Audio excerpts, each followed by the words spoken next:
Hey everybody, welcome back to Coco and Daltz. We're real people bringing you real reviews of all the latest streaming offerings on Netflix, Amazon Prime, Disney Plus, and HBO Max. I'm not Daltz. And I'm not Coco. And not Coco, what are we reviewing for the people this week? This one is called Crime Scene, The Vanishing at the Cecil Hotel. Or if you're British, the Cecil Hotel. You stole my joke. Oh, I'm sorry. Do you want to start over? I'll totally let you have it. No, I don't Okay. actually. Because it's always more charming when you do it. It's more obvious when I do it. So this is a 4-part Netflix docu-series based on a true story. Well, it's actually a docu-series, so it is a true story, of a young Canadian tourist who goes to LA, which is where the Cecil Hotel is, and disappears. And they try to figure out where she went and how. And what ends up being the case in this particular instance is she. So they think that maybe she was kidnapped because the hotel is like on Skid Row, which is not the world's safest place, right? Especially for like 21-year-old girls. And there's a lot of urban legend around it in terms of serial killers who stayed there, apparently. Yeah, the Night Stalker stayed there. Yeah, and there's a lot of funny business in terms of, was it haunted? Mm-hmm. And like Coco said, it's in a nasty neighborhood, so there's some bad vibe, mojo, juju going on around there. So it's just all around a bad scene. So they're trying to figure out what happened to this poor young woman.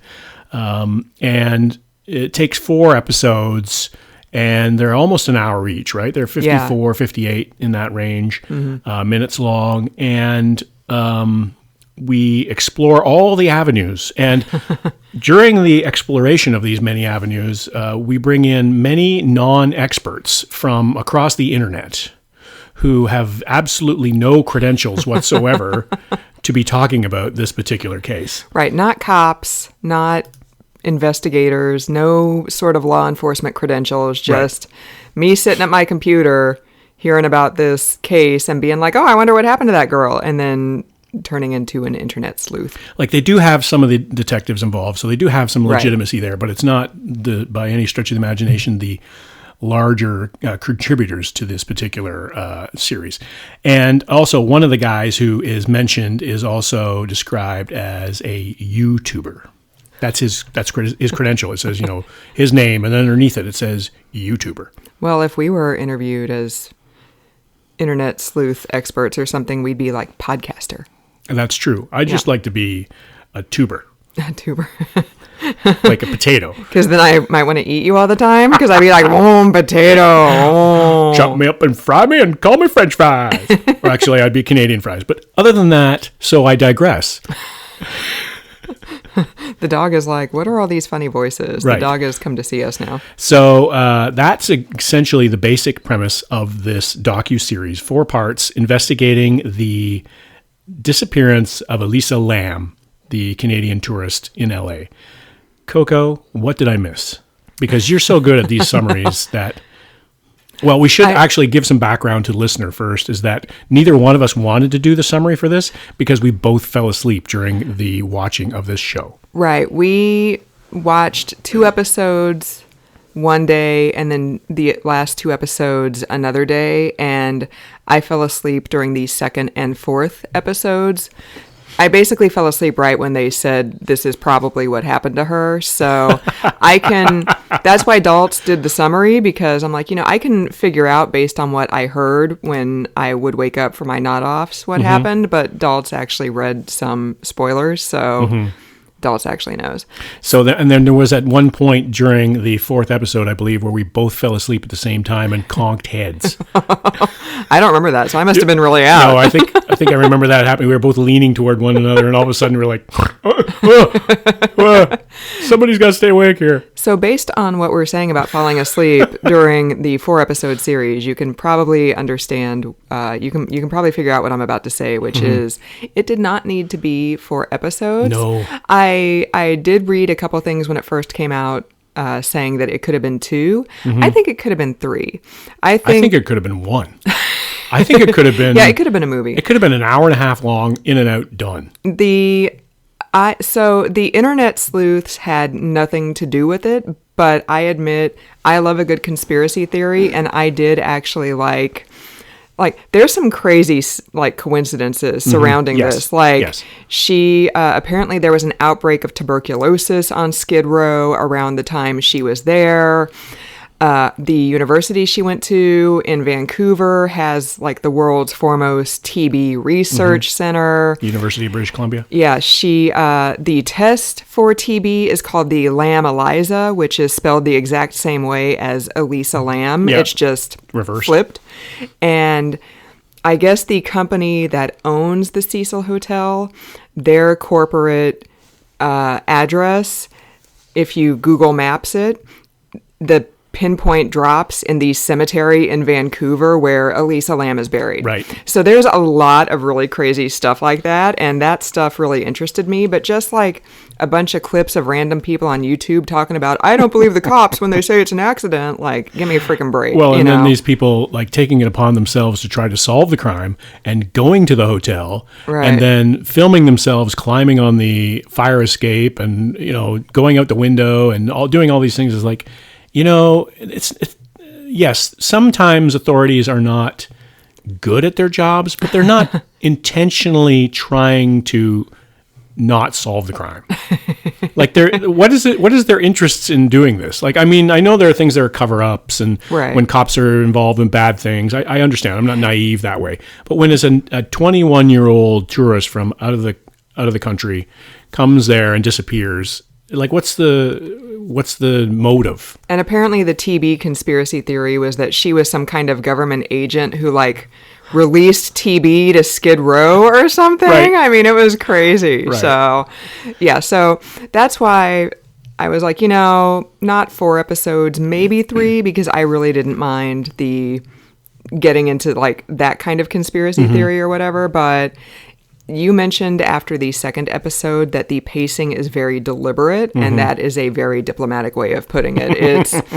It's very slow. It's very sort of plodding, and I understand this is a girl's life that was lost, and it's not entertainment. Like there's still kind of a mystery as to what really happened. There, people are like, this is our not best guess, but like based on all the evidence, this is the best stuff that, we're able to come up with. But yeah, I don't know.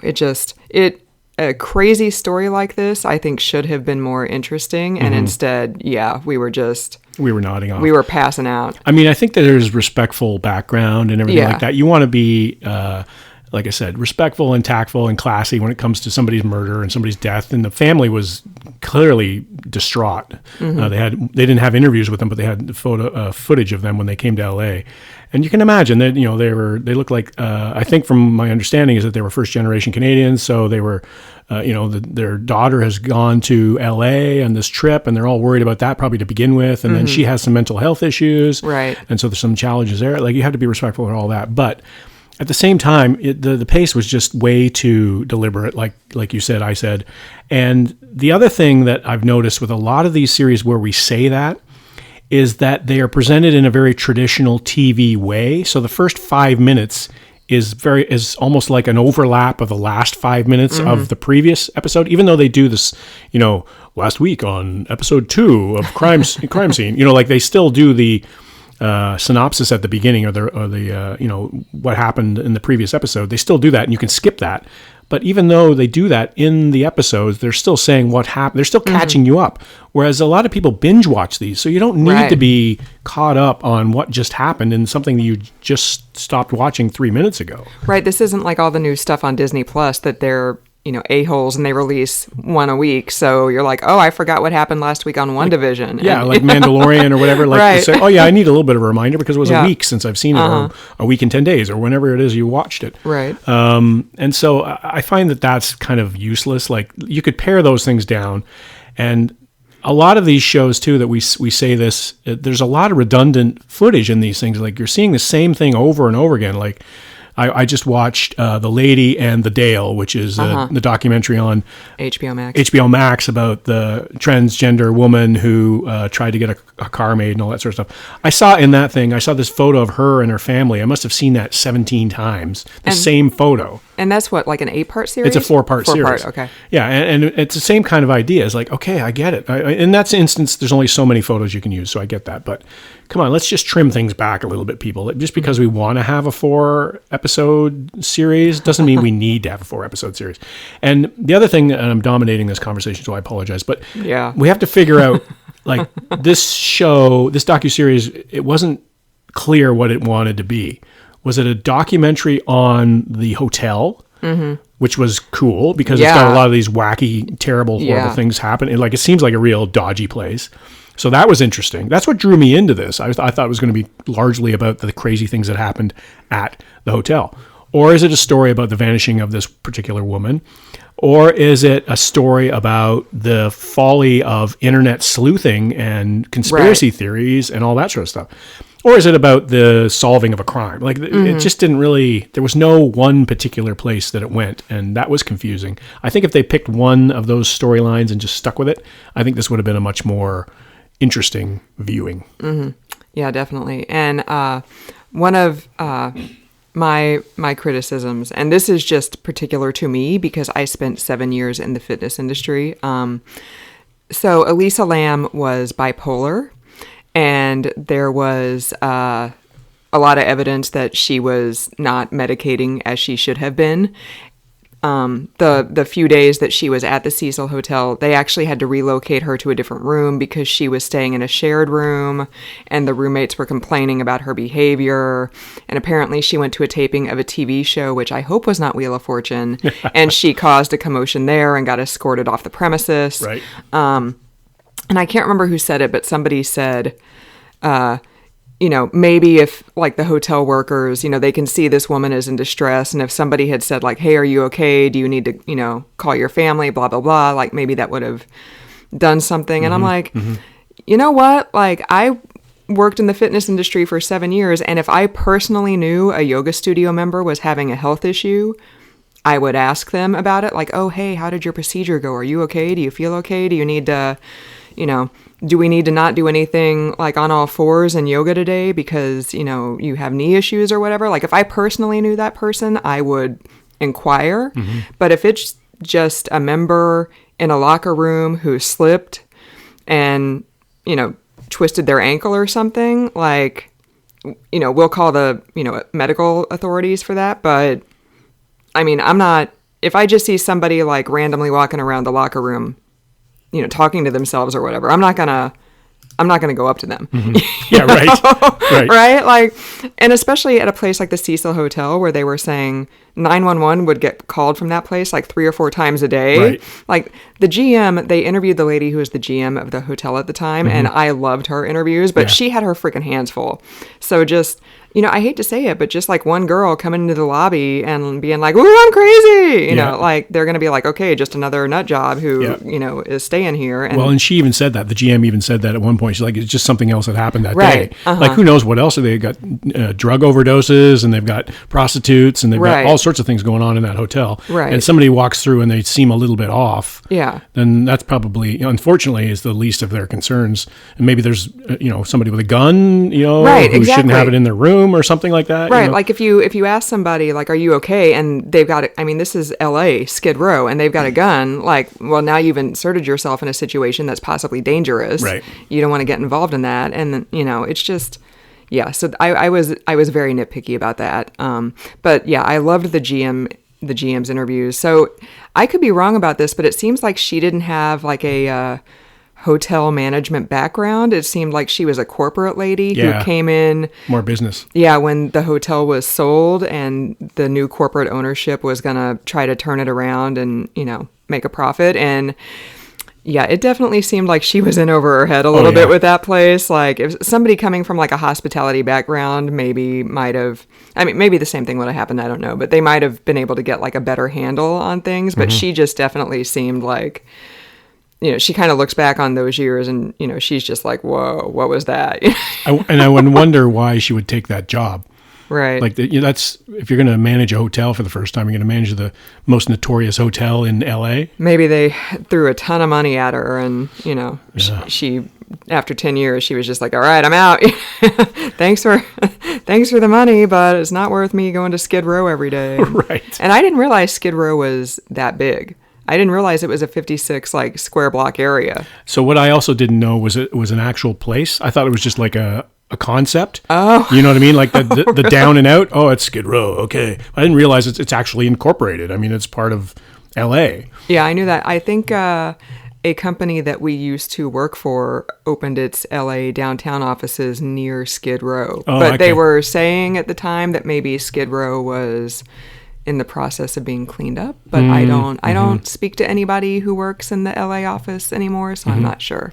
I also know Skid Row as being a Canadian hair metal band starring Sebastian Bach, who has been on Trailer Park Boys. So see how it all comes back to either Canada or Trailer Park Boys. And I have used Skid Row songs in spinning playlists because I used to teach spinning. So there you go. It's all about Skid Row, actually. That's right. I have no idea why we didn't know this before. So apparently this crime scene is supposed to be an ongoing thing. Is they're going to be doing other crime scenes, and going to be investigating them and looking deeper into them. I would say my recommendation to them is do that, but be better. Yeah, definitely. Be a little clearer, be a little bit more concise, and stop with the 4 episodes. We got to have whatever the predetermined episode is, despite what the content is. Right. Well, once again, bringing it back to Disney Plus, the Mandalorian season 1 got an 8-episode making of documentary, and then season 2 got one 70-minute making of. So if Disney Plus can learn, hey, maybe 8 episodes is overkill, then hopefully Netflix can learn that lesson as well and be like, we need 2 episodes, or let's just make a 2.5-hour long movie and call it a day. And that's the thing about these kind of series is nobody is going to, if they release a 2-episode docuseries, the next one is crime scene,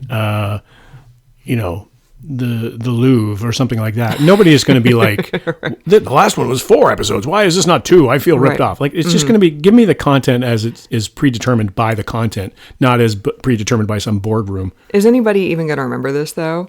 I mean, right now the streaming services are churning out so much content, which I know Martin Scorsese hates that movies have been reduced to content, but right now, streaming services are churning out so much content because we're in the middle of a pandemic and people are stuck at home and we need to be entertained, or else there's going to be riots and cars being flipped. So is anybody even going to remember this in 6 months or a year when they come out with the next one? They'll be like, oh yeah, they did that one, when this pops up in their recommended list. Be like, oh yeah, I remember that, but it's very... I'm going to forget about it by this weekend. Well, and you look back even at some of the old episodes that we've done on Coco and Daltz and some of the things we've done. I remember all of it. I don't know about you. I remember every single one of these episodes is just... Okay, what was episode 73? Christmas Chronicles. That would be awesome if it's actually episode 73. Actually, I know that it could very well be a Star Wars trilogy, because I remember that the Star Wars prequel trilogy was episode 66 because of Order 66. Once again, bringing it back to Star Wars. Wow. Order 66 to exterminate the Jedi. So it very well could have been the Disney trilogy of Star Wars movies. So even when I look at some of our old episodes, I'm like, oh yeah, I forgot we watched that. Or I remember when that came out, it was a big deal. Yeah. And now I've completely forgotten about it. Right. Yeah. 6 months later, we're like, oh. Yeah. It's the churn is unbelievable. To support your point, to back up what you just said. It's unbelievable the amount of content that's coming out right now. I mean, we're definitely in peak TV, and it's because of the pandemic and also because of all the streaming services. So, and you know what? I'm cool with that. Yeah, I don't mind it. I mean, some of the stuff we haven't had some. We've had some very big misses in the last little while. We haven't had a lot of huge, happy hits that we usually have. The things in terms of what we've reviewed. And this is not one of them, obviously. This is not a big hit either. But there has been some really good stuff come out. So what would you give grade-wise the crime scene docuseries? I'd give it a 4 out of 10. Wow. Yeah. That's a failing grade. I wouldn't watch it. I don't recommend watching it. Wow. What would you give it on a letter grade, Coco? I'd give it maybe like a C-. The concept is interesting, Yeah. and the case is interesting. Once again, not to reduce a young woman's Life. to entertainment value, but all the parts were there. It just wasn't. It just didn't add up. Like, if it could have been reduced and a lot of the internet sleuthing could have been taken out, I think it could have been a lot better. Yeah, me too. It's like the elevator pitch on that one is a tremendous story, and why wouldn't you make that? But at the same time, it just didn't deliver on the promise, unfortunately. All right, got anything else to add? No, I don't have anything to add, other than my undying affection for you. Thanks for listening, listener. You can't see me rolling my eyes, but that's what I'm doing. For another episode, I'm Not Dolls. And I'm Not Coco.